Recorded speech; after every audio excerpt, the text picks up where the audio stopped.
Good evening, everyone. I'm Shery Boyles, Director of Admission at Meredith College, and it is my pleasure on behalf of the college to welcome you to this, our fourth and final session of Experience Meredith, Open House for Admitted Students.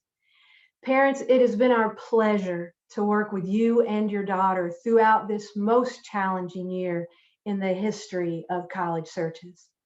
Thank you for staying in touch and for always reaching out with your questions.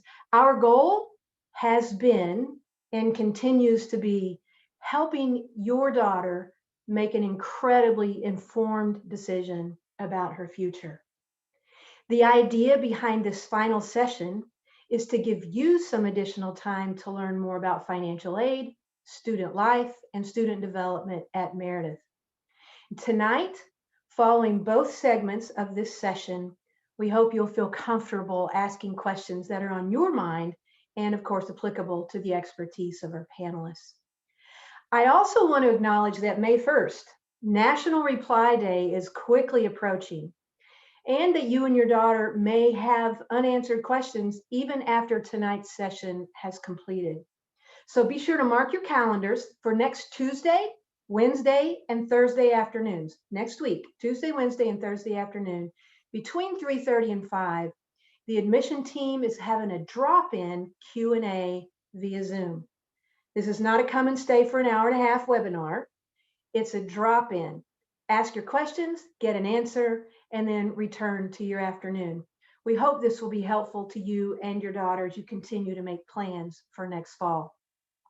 Watch your email for an invitation to that Q&A drop-in and the Zoom link. So let's get started with tonight.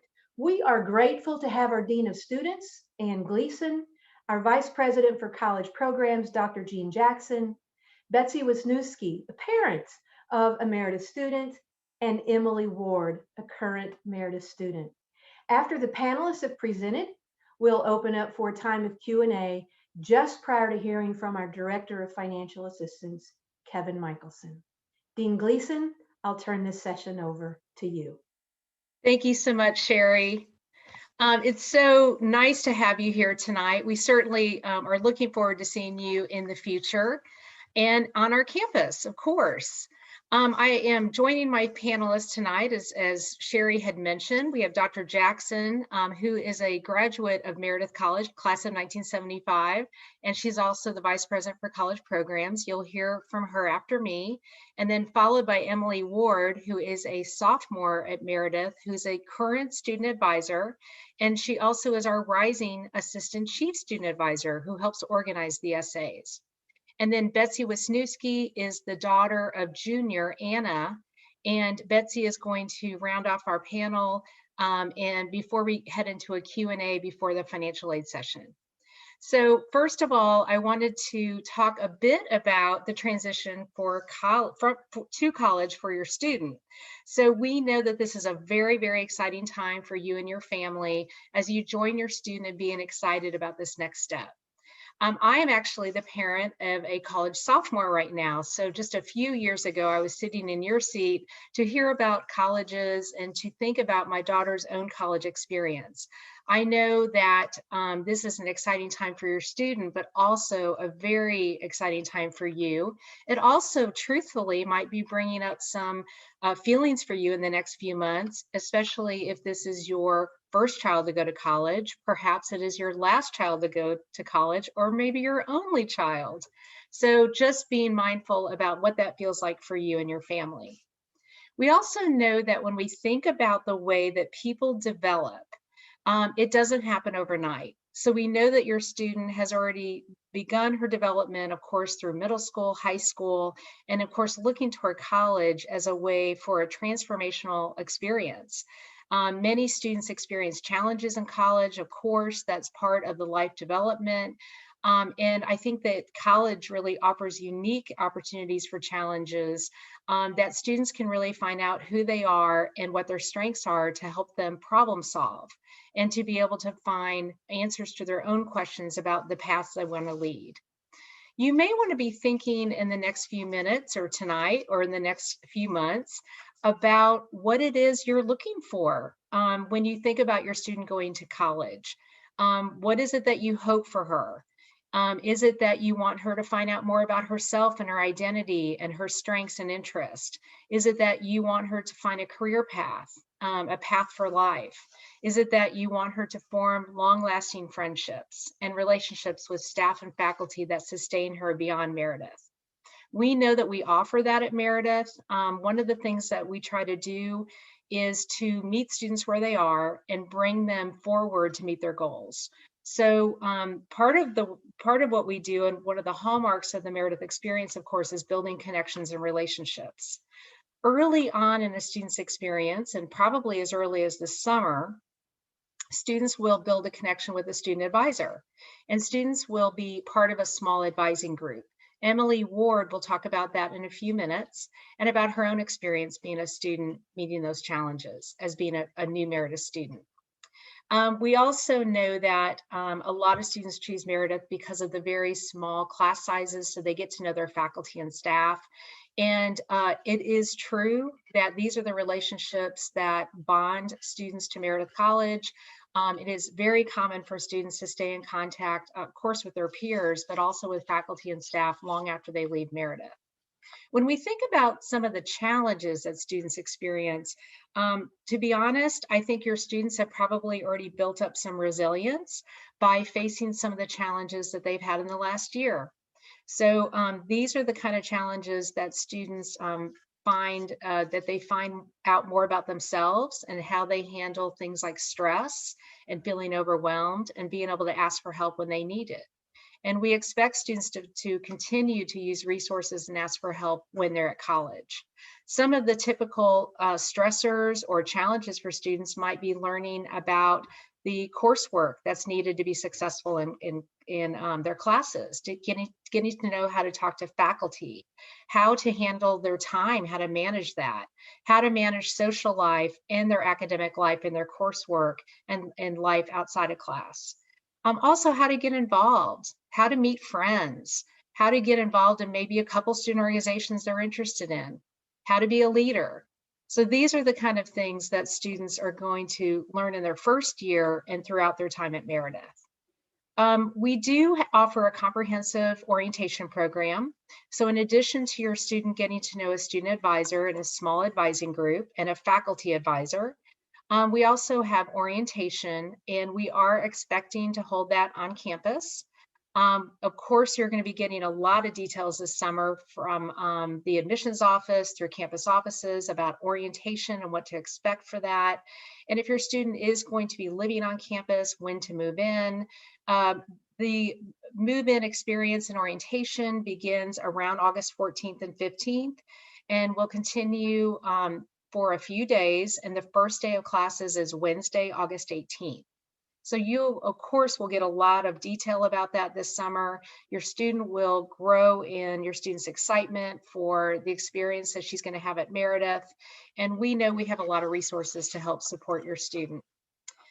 We also know that it is important for you as a parent to understand what your role is in helping a student in her growth and development at Meredith. We know that your student will be growing in independence and going from being more dependent on you to what we call an emerging adult.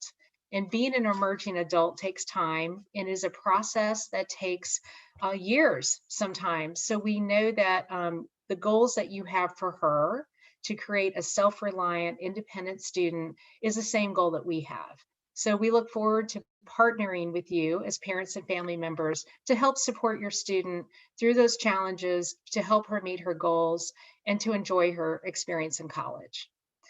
To go into more detail about what we do to support students, I'm going to turn it over to Dr. Jean Jackson, class of 1975, and also a member of our English faculty, and a really wonderful leader and an expert on Meredith history and traditions. Dr. Jackson.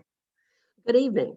I am delighted to be with you to talk very rapidly about quite a few things. So I thought I would help us by giving you some slides that you can look at as we go quite quickly through them this evening. Ann has talked about both challenges and support, and both are necessary for education to occur. I'm going to talk about some of the supports that your students will find when they come to Meredith as soon as this will let me advance. There you go. So some of the earliest you've already met, admissions counselors. They will remain an excellent source of information. Ann mentioned faculty and student advisors who your students will meet during orientation. But very quickly, once classes start, they'll begin to identify those teaching faculty who will become great resources to them other than in addition to the content of the classes that they're taking. There are also administrative faculty around, like the athletic director, the dean of students, or me. And you can ask us anything and we can help you get to where you need to go. And there are staff all over campus, in offices, in the library, in the dining hall, in residence hall, and in campus apartments. Staff supports include those who work in first-year experience, residence life, including the student resident assistants, and the professional resident director and resident directors and apartment manager. Our chaplain is a confidential resource on campus. We have programs in commuter life, academic advising, student success, financial assistance, which you'll hear a lot more about from Kevin in a little while, career planning, health services, never more important than in this year, counseling and disability services, campus police who are here 7 days a week, 24 hours a day, 365 days a year. StrongPoints, our signature program that I hope you've already heard a good bit about. Student leadership and service, and in athletics, we are an NCAA Division III school with 10 varsity sports, coaches who are excellent sources of support to the students on the teams. And next year, we'll have a new position, a director of diversity, equity, and inclusion. In addition to staff, so much can happen for students when they become engaged in campus organizations and activities. We have over 100 clubs and organizations, some class offices for the class of 25 and every other class will be here. The Student Government Association, which is quite old. It was founded in 1905 and is the oldest student government association in North Carolina. Just about every academic department has departmental clubs. I'll give a push for the Colton English Club. Also campus publications. We have a newspaper, a literary magazine, a yearbook, and we need writers and photographers and editors for all of them. If your student has a special interest, the odds are we have a special interest organization, or she might help start one. And we have honor societies on campus. There are class traditions galore.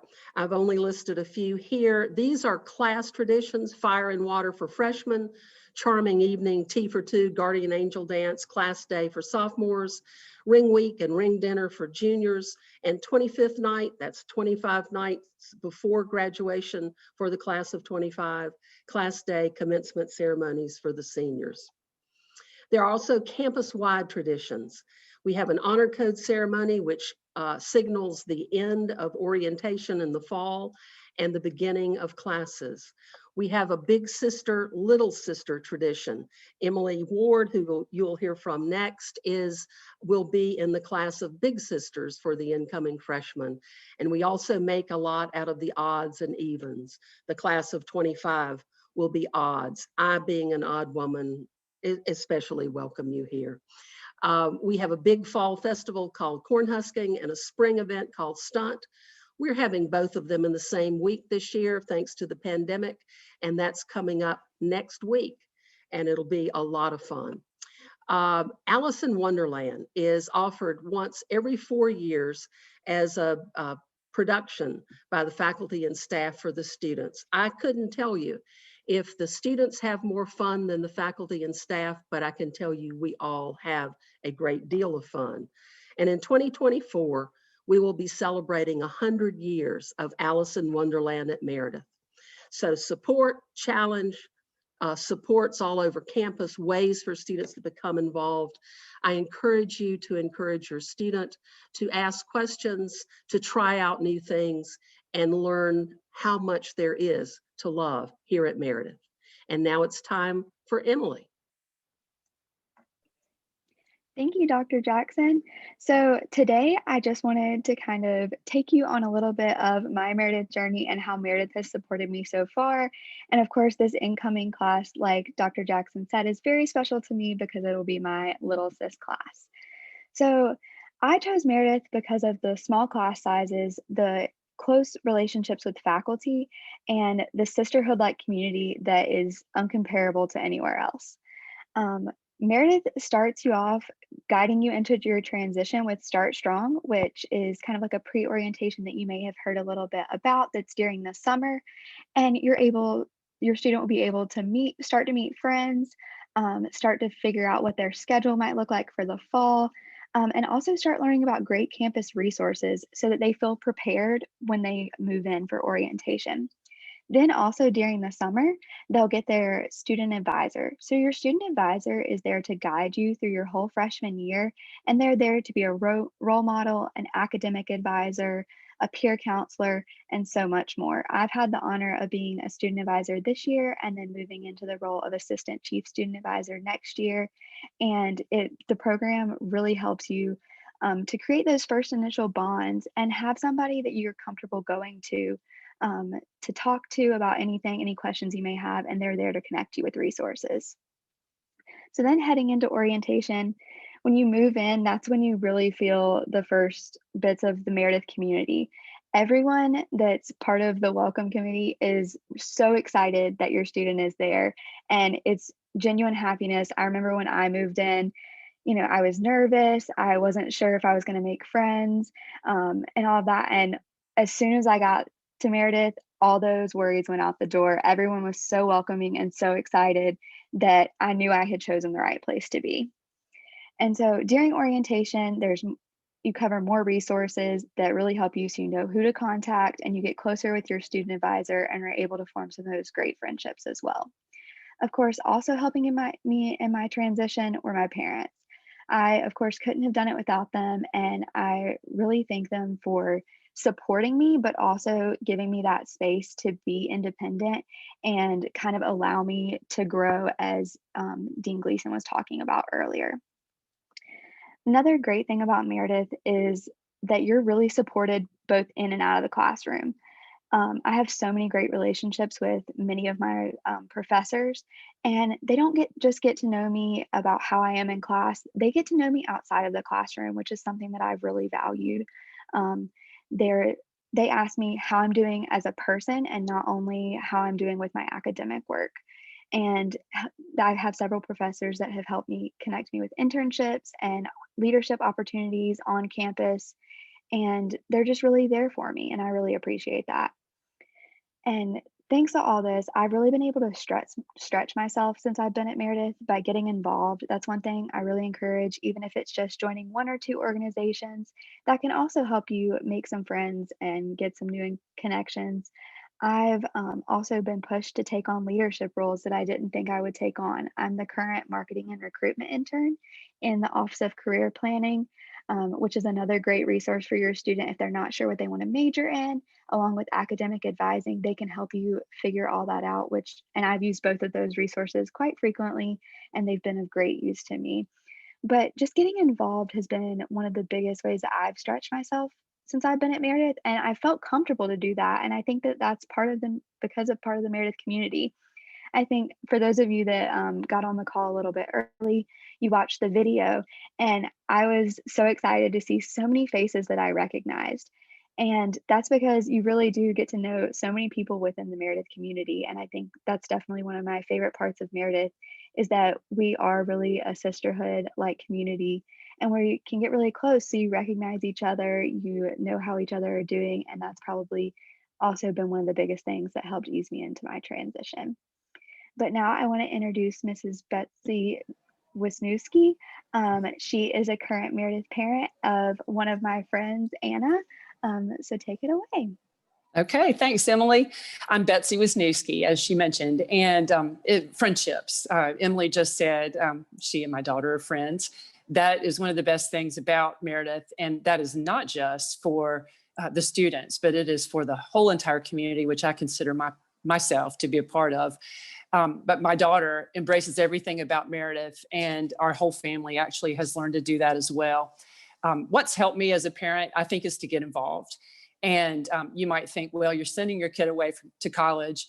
It is time for them to leave the nest, and that's great. But Meredith does allow you, as a cool mom, to be a dad or whatever, grandparent, to come back to campus and participate in things. And we do love that as a family, to be a part of those opportunities that come our way. My husband and I have been a part of the Parents Council, and we have really enjoyed that. That's given us an opportunity to serve, as well as to get involved and be informed about what is going on campus in a different way. If that's something that appeals to you, I'd be happy to talk to you about that. But I have volunteered at a number of different things on campus. I have a philosophy in life, as well as a Meredith parent, that don't just sit on the sidelines, but go get in the ball game. And that's what we try to do, to be a part of that. But I volunteered doing a few things like being on campus when prospective students visit, where a booth is set up. They can stop by and talk. Families can stop by and talk. I've made myself available on move-in day, but that was a little bit different this year, as you know. But I was really impressed when my daughter moved to college as a freshman, that there were parents there to greet us and to give us tools, screwdrivers, hammers, nails, things like that we might need to help our daughter get settled. And they were there to be supportive, because they knew that was such an emotional day for so many of us as we send our daughter away. I've helped make contacts to new parents this year, just to check in and say hello and make myself available if they have questions. I've also enjoyed being a part of the corn parade, and I hope that we'll have that comes back to us again soon. But I've helped out as a volunteer doing that as well, and that was a lot of fun. But through serving, I just feel better connected and informed, and just love being a part of the college campus as well. It helps me keep in touch with what's going on, as does social media. And I wanted to put out a plug for that. I follow a lot of Meredith College accounts on Instagram, especially. And I follow everything from dining to athletics to the School of Business to different clubs. And I found that a way to just not necessarily hover over my child, but just to be interested in what it is she's doing. And every now and then I see her pictures show up, and that makes me feel good too. But it's really been a great opportunity just to find out what's going on campus.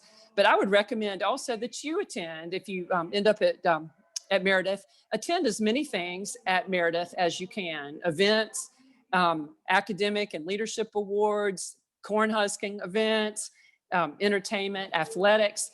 We like to go do that. Another thing I wanted to recommend was also go eat in Belk Dining Hall sometimes. That's a lot of fun, just to get a feel for the climate, to meet your daughter for lunch, to take your whole family there. But that's been a lot of fun for us to do on occasion. And maybe just sit and talk with some of her friends and just see what's going on there.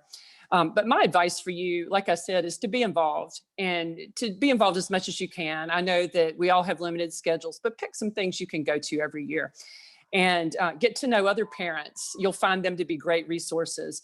Get to know the students, especially your daughter's friends. We like to show up. We live about an hour and 15 minutes away from campus. And we like to show up on campus sometimes and take out a group to coffee or lunch or dinner, just to have fun and to stay in touch.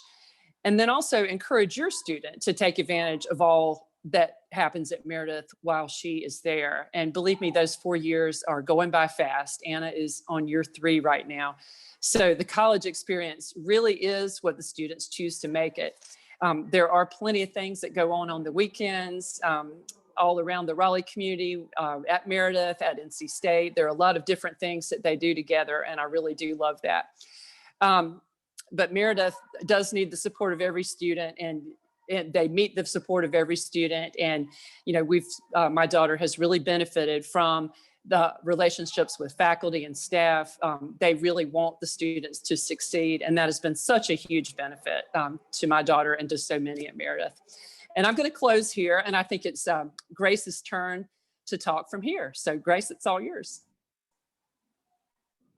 All right. Thank you so much to all of our presenters for all of that great information and reminders about how Meredith truly helps students in transitioning to college and then supporting them throughout their whole time here. So thank you.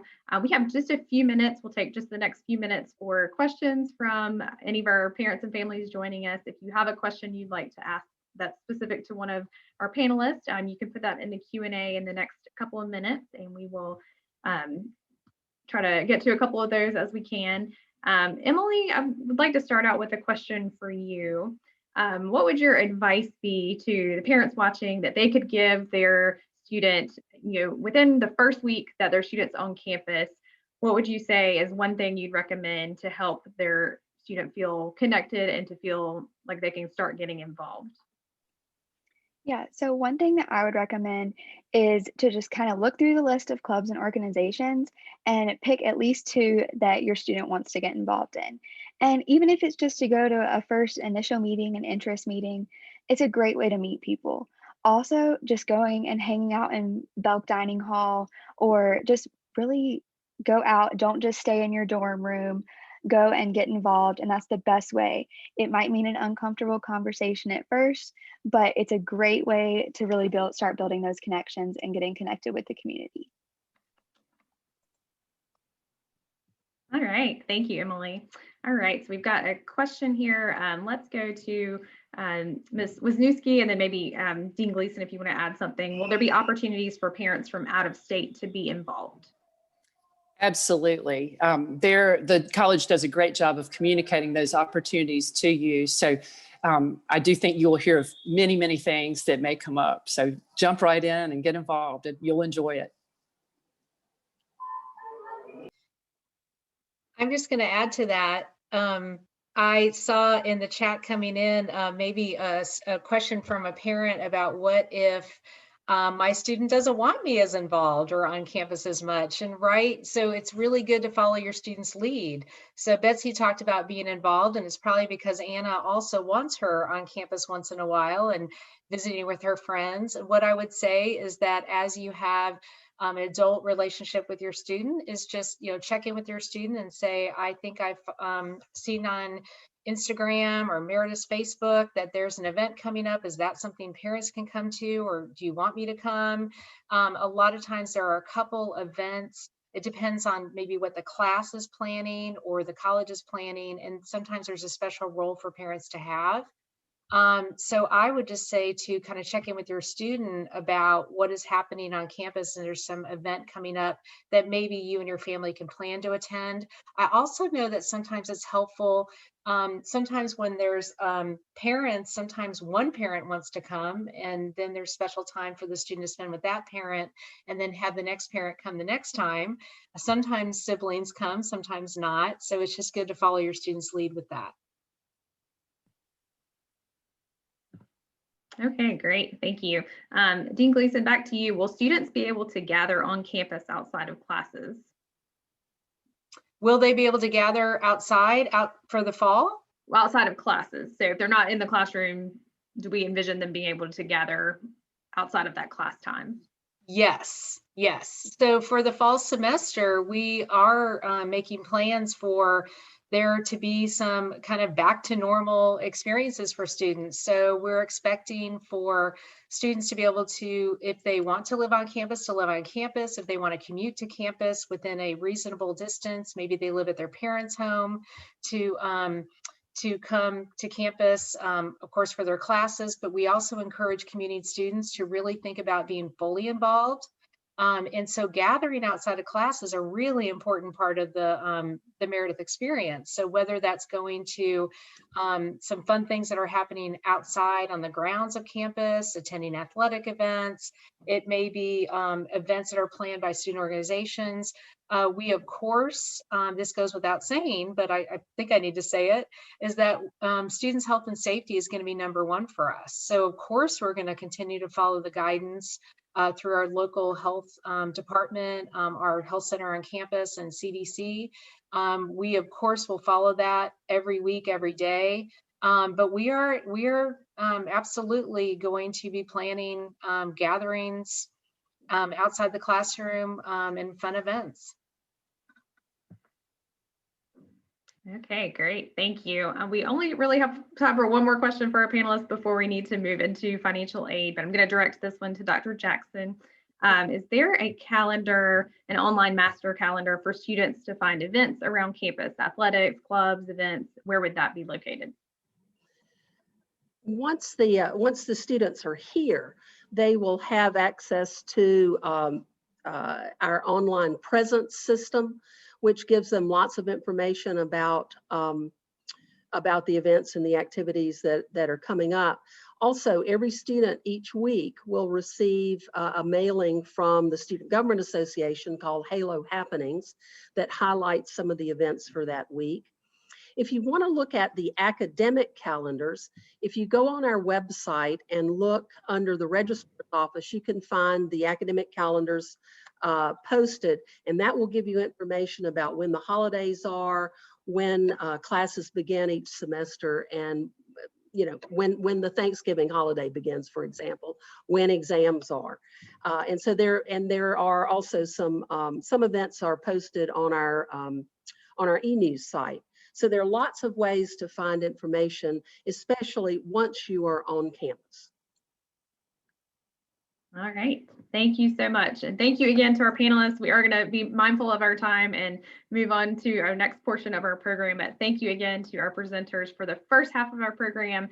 Parents and families, if you have other questions related to these areas, please feel free to reach out to admissions and to your student's admission counselor, and we can certainly connect you with our presenters and get you some more information. At this point, yes, thank you so much. Nice to meet you. Bye. Bye. And now I'm going to turn it over to Kevin Michaelsen, Director of Financial Assistance. All right, everyone, I'd like to say a warm welcome to all of you who have come and wanted to hear a little bit about financial assistance and the planning process and completing the financial assistance process. Let me go ahead and pull up my presentation here and share that with you. Just a moment.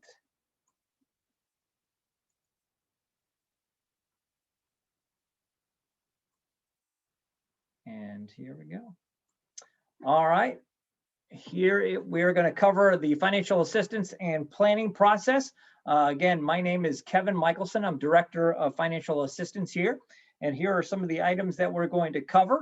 We're going to cover all the way from completing the FAFSA form and all the way down to work study and other information. So there's a whole host of things that we're going to cover. So we're going to dive right in. So hopefully many of you have already completed the free application for federal student aid, but if you have not, you can still complete it. That is the gateway to get information about financial assistance and aid programs. So if you have not completed that, please do so. You do need to put our school code on that form. That our school code is there of 002945. To complete the FAFSA form, you just need to go out to fafsa.gov and complete the form there. If you do have questions about that, feel free to reach out to our office and we can help guide you through that. For those international students that haven't filed for their international financial aid application, you can also do that still, but I encourage you to do that soon and get that information in so that we can provide you information about any kind of aid that you may receive. For those who have completed the free application for federal student aid may have been selected for a process called verification. That is a process where you need to supply additional information to verify the information you supplied on the FAFSA form. Don't worry, it's a random process. It's not targeted to a person that they think that there's something wrong. It is random in that there's only about 30% of our student body that actually gets selected for that. So it's a matter of just checking the information that is on the FAFSA. If you are selected, we should have notified you about that and supplied you with a notification to supply us with more information. Please relay that information to our office as soon as possible so that we can provide you any update of aid programs that you may qualify for. We're going to ask for verification of your income, and you can basically do that in two ways: by signing and providing signed copies of your tax return, or taking advantage of the data retrieval tool on the FAFSA form. So please reach out to our office to find out if you are selected for verification, and we'll help you step through that whole process. All right. After you've completed the FAFSA form, you should have received a what we call an offer letter, and this is a listing of all the aid programs that you may qualify for. My advice for you is to review that as a family. Make sure you're aware of the different programs that are listed on that. You'll see that there will be grants, scholarships, student loans, parent loans, student employment, and payment plan information on that offer letter. Make sure you look through that. Do your best to read through all the information. Our offer letter is 6 pages, so I apologize, but it's all good information and it's helpful for you to understand the information included in that. You have the opportunity, or your student has the opportunity, to accept, reduce, or decline the aid programs that are being offered on there, and you can communicate that by sending it back and signing that and returning it to our office so that we can begin processing the aid programs that you have selected. Right now, we're going to go and actually take a look at an actual example of an aid offer letter. So here we go. We're going to go right there. Oh, hold on a second.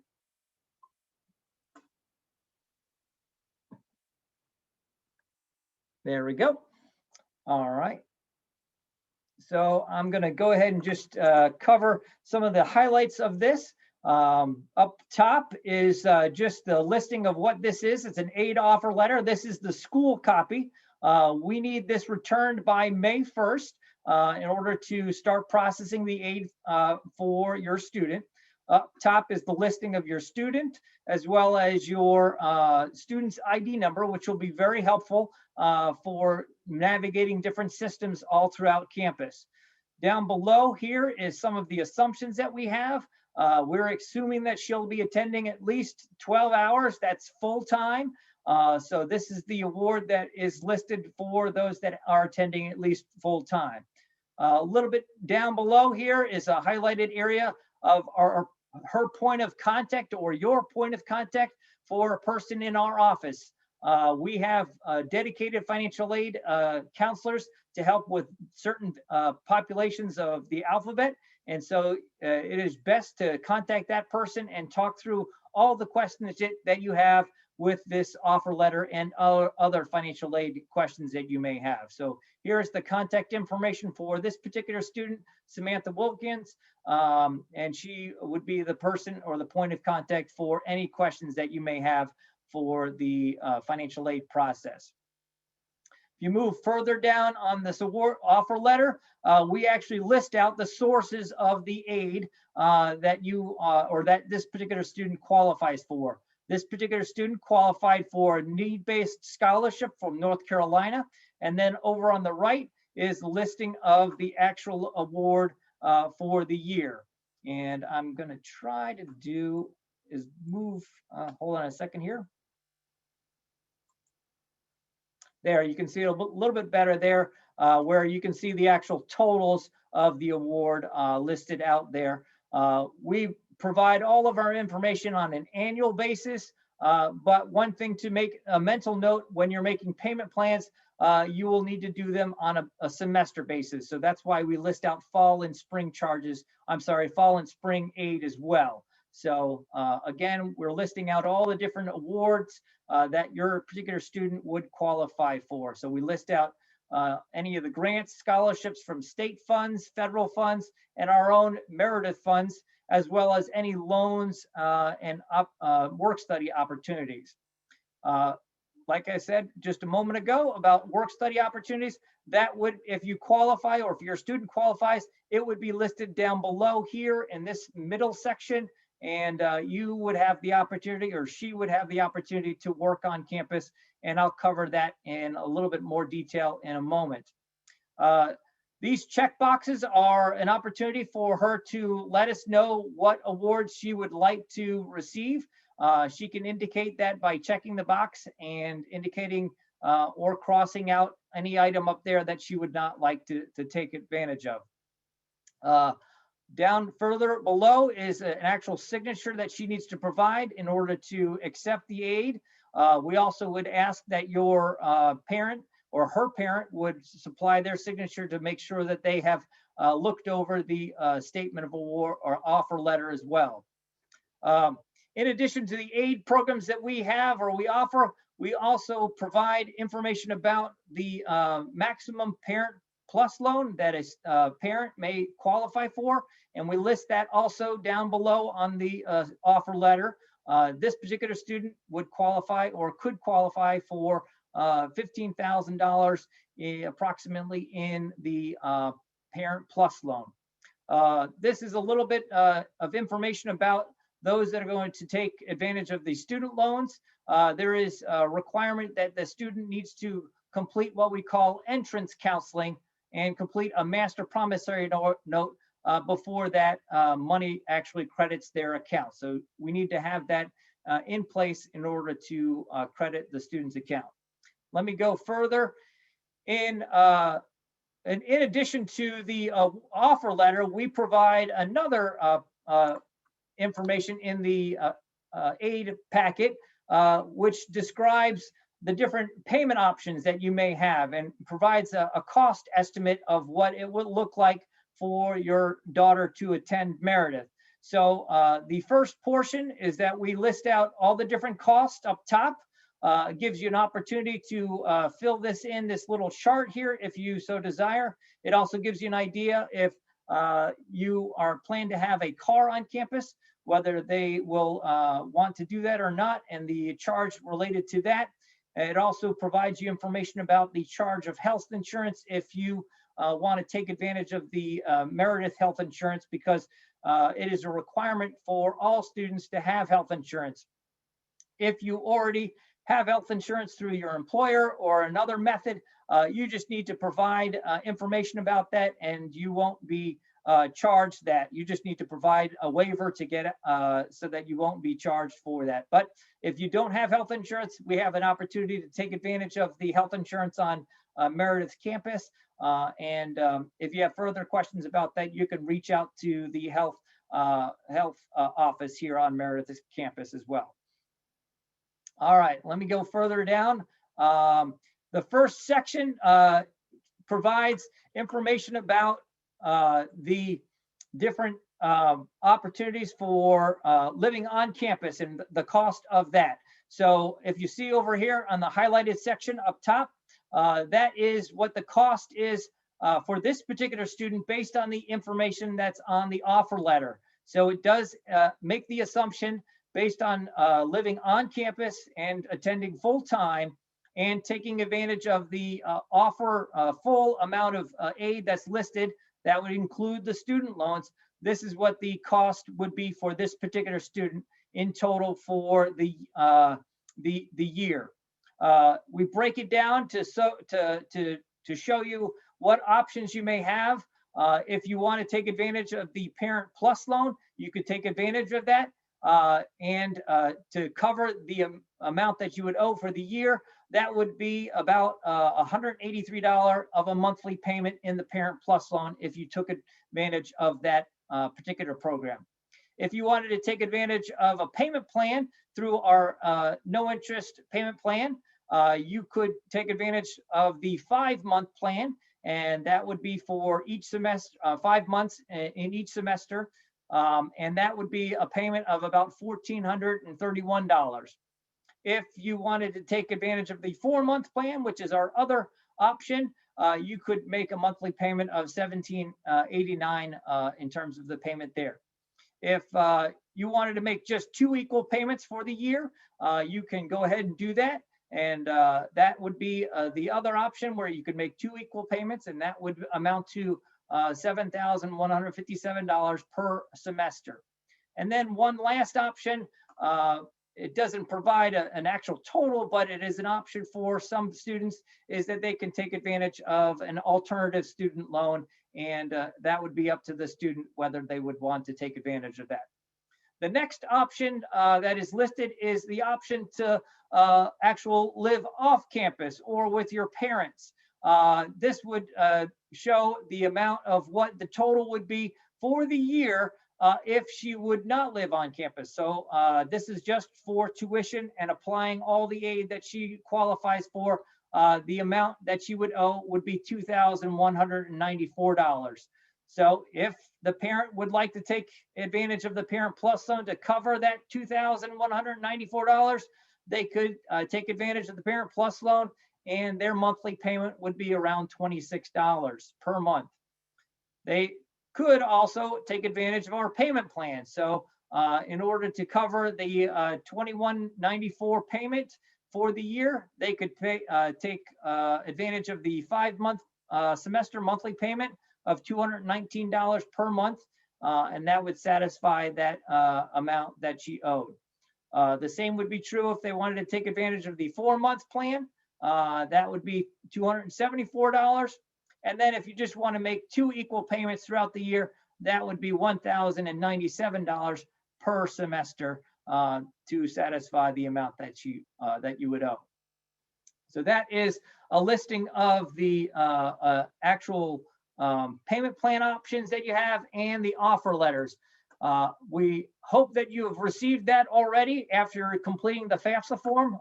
So I would hope that you would be able to take a look at that. Hopefully you've already taken a look at that and reviewed that with your student. Now let me step back to the presentation and get back there and talk more about that. Oh.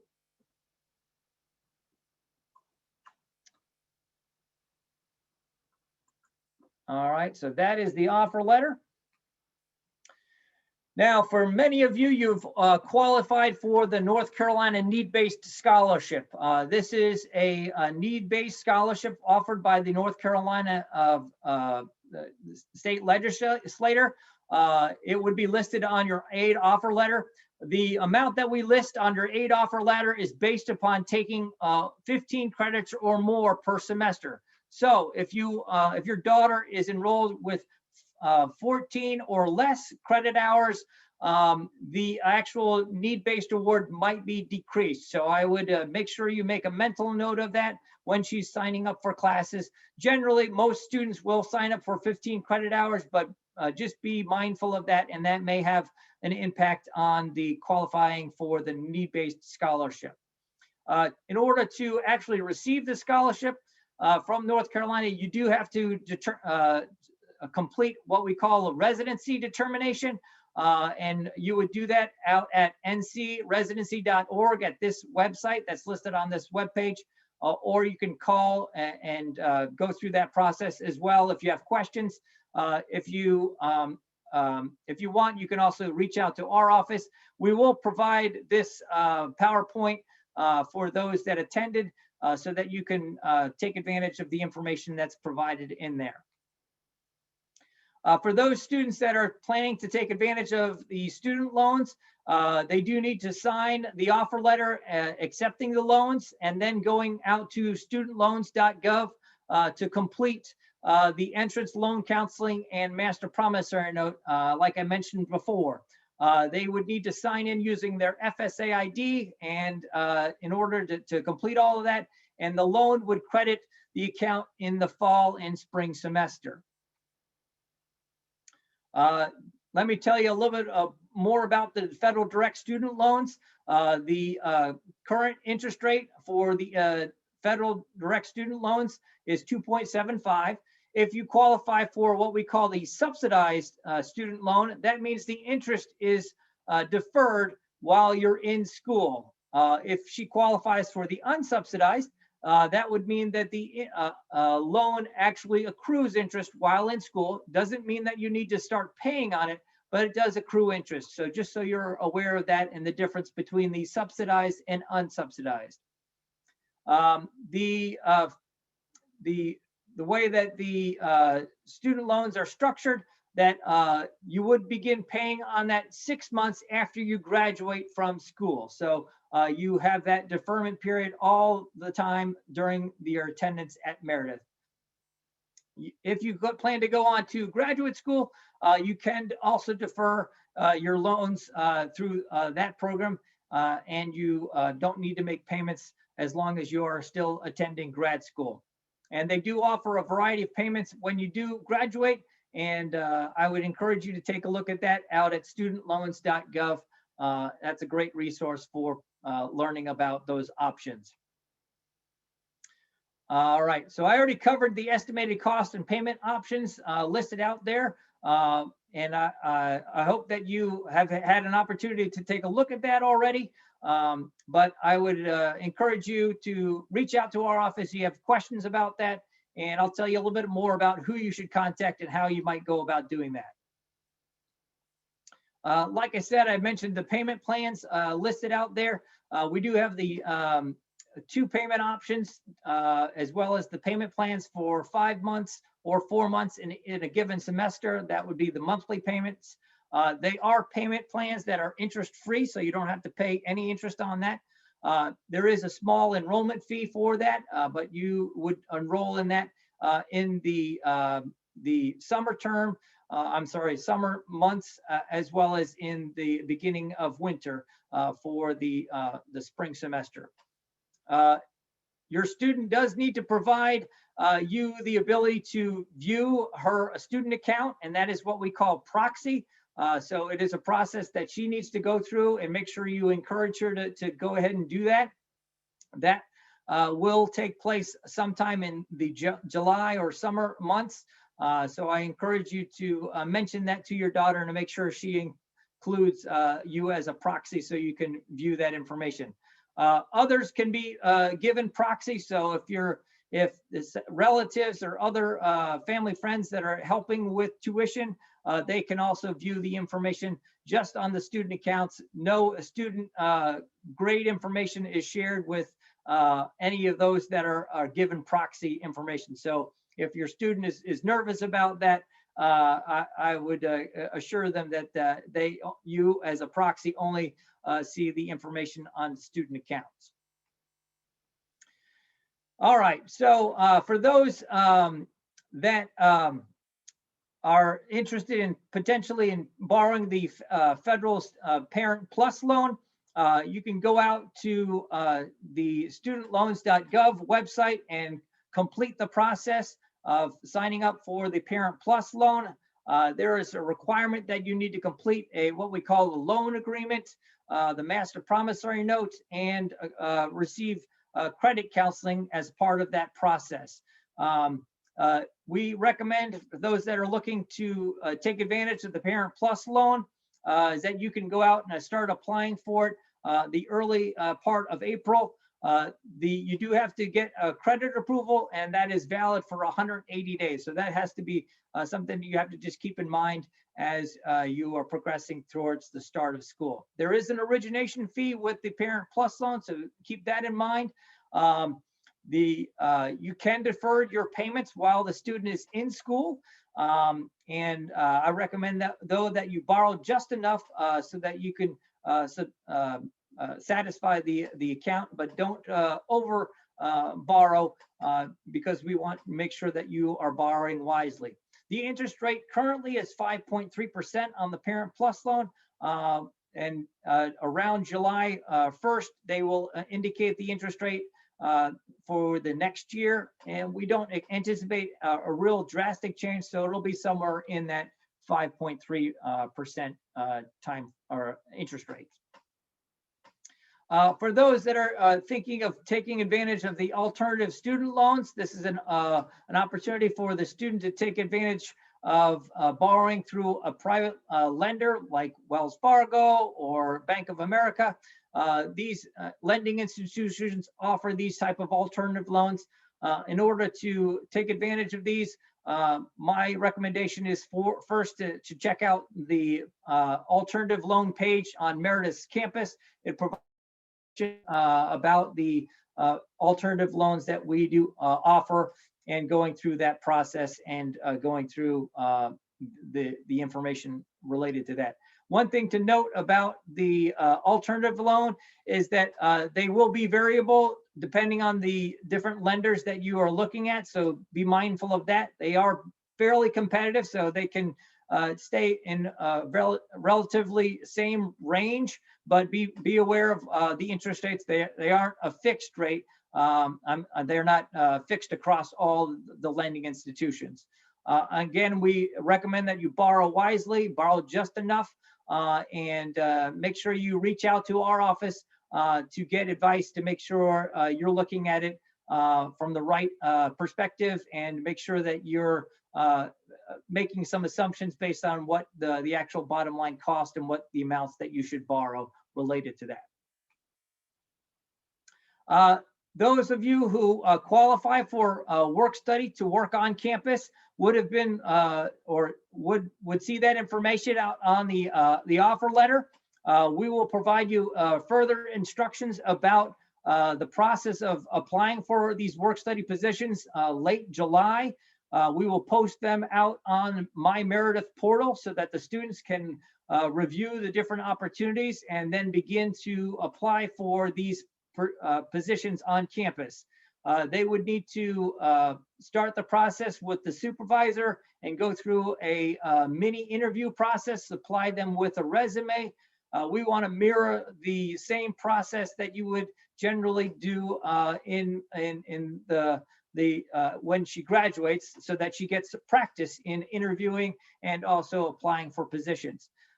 If the supervisor wants to hire her as a student worker, she would make an offer and have her complete a contract, and then she would need to supply our human resource office with the required paperwork and begin to work, and then she would then be able to receive her paycheck via EFT funds directly into her student account. I'm sorry, not her student account, but her own account that she has set up for EFT fund transfer. There are, if you didn't receive the employment opportunity on your offer letter, not to worry. There are opportunities to work in the community that we provide information about. There are a number of positions that are advertised on our site that allow you the opportunity to work in temporary and semi-permanent positions. There are many students that utilize these opportunities. The salaries actually are a little bit better in and around the community, maybe than you'd be working on campus. So there's advantages there. Some of the more popular types of community employment are working as a tutor, doing some childcare, and then office assistant work.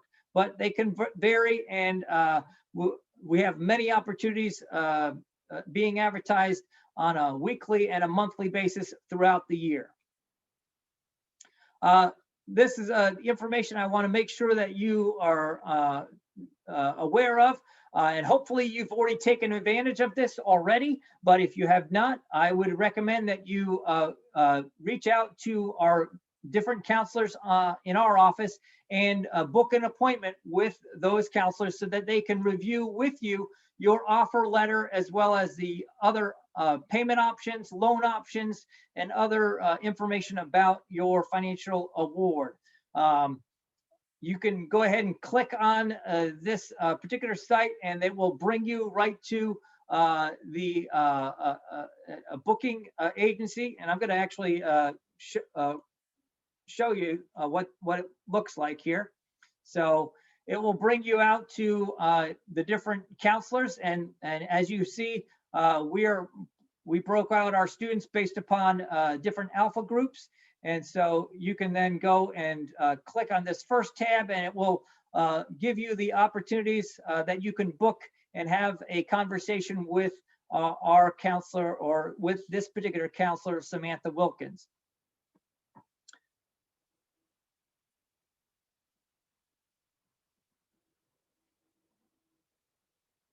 Let me go back down here. And then what they will do is they will work with you and actual work and develop sort of a worksheet, a spreadsheet of your breakdown of your costs, so that you know you have an estimate of what your cost is for the year, and she can work through different scenarios and work the different options that you may have, and show you on a real-time basis the different options that you may have. So that's what they will work with you with your individual appointments, and talk with you the different options that you may have when you are in with that session virtually.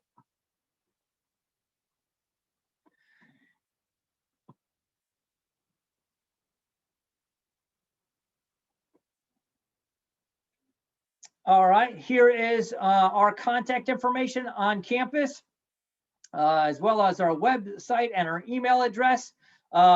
We have the different counselors listed here and the different alpha groups that they work with, as well as our loan officer, Belinda Thomas, and then our front office support that will help you through the process as well. Now I'm going to open it up for questions that you may have, and hope to answer as many as I can. And if not, you're more than welcome to reach out to our office and talk with our staff, and we are here to help you throughout the process of your transition to Meredith.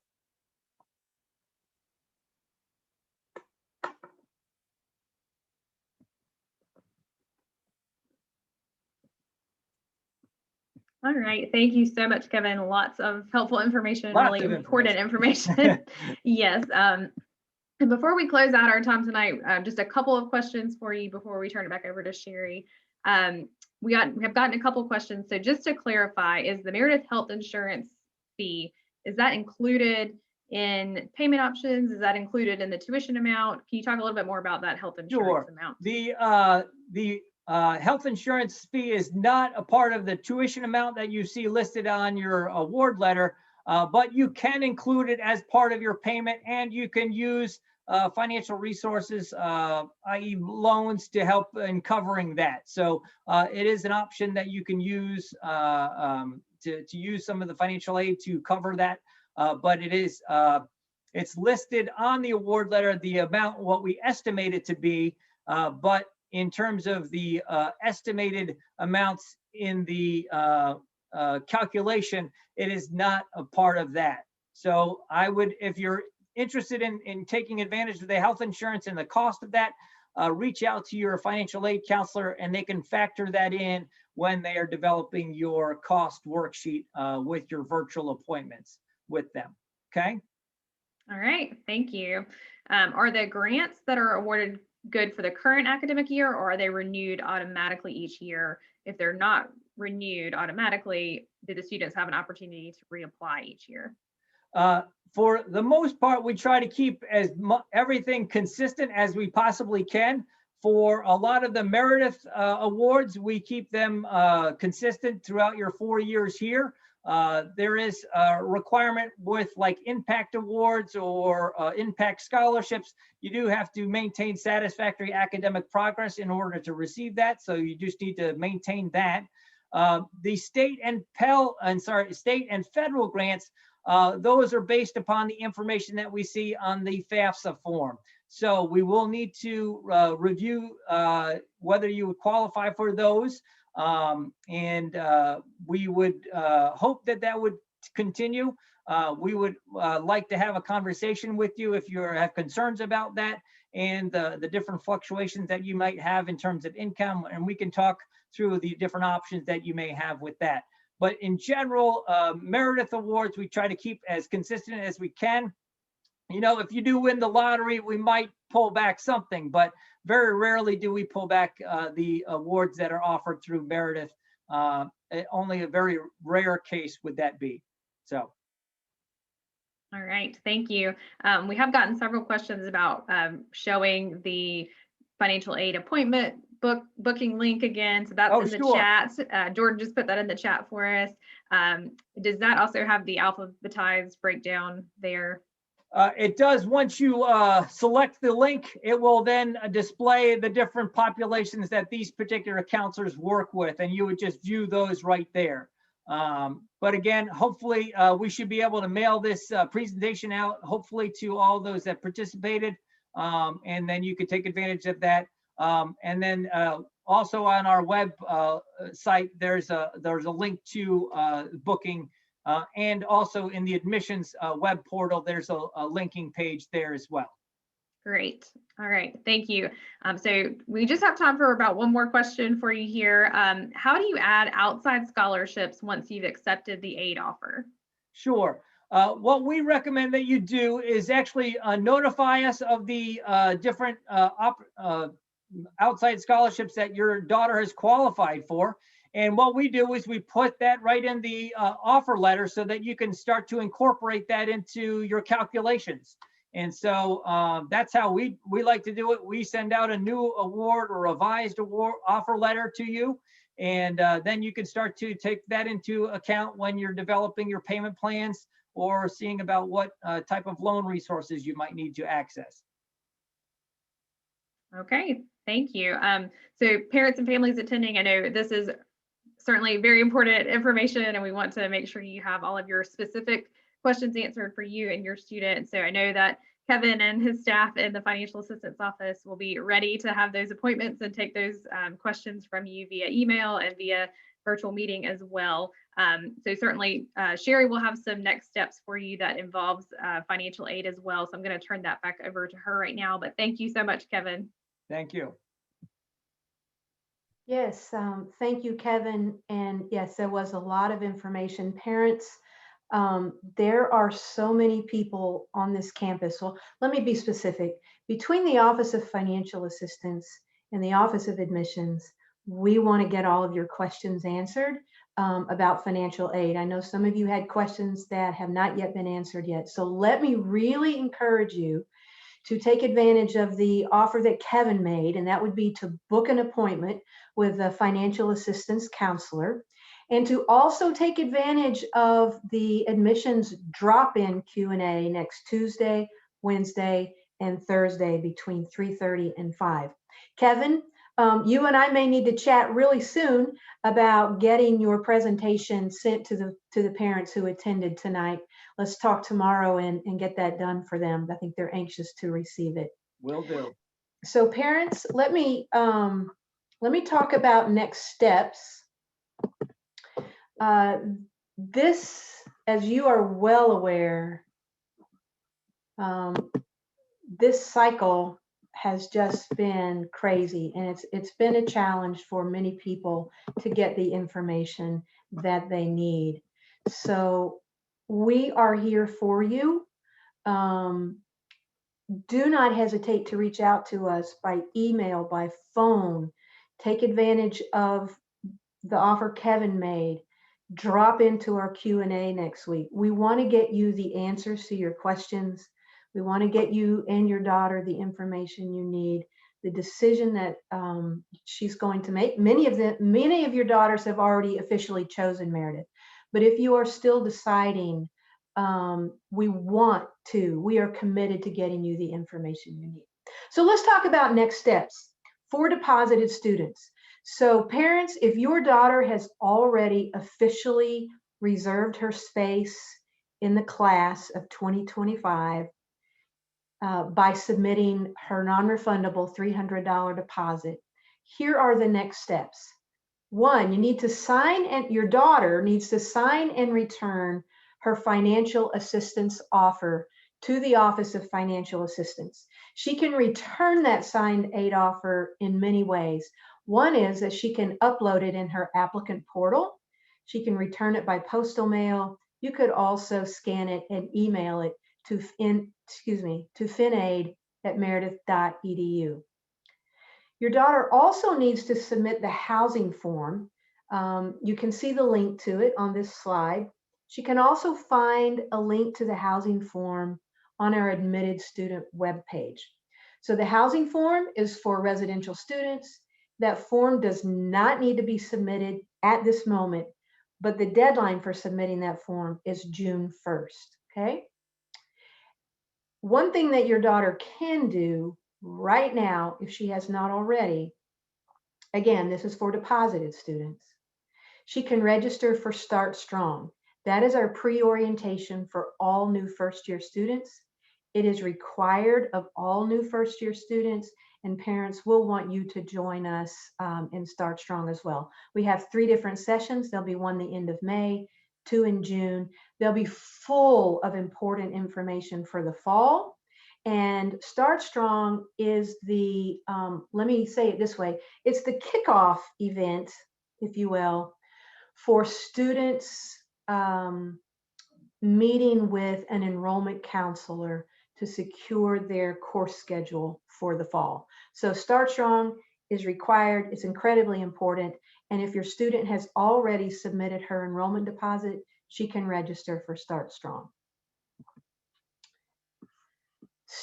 All right, next steps for admitted students.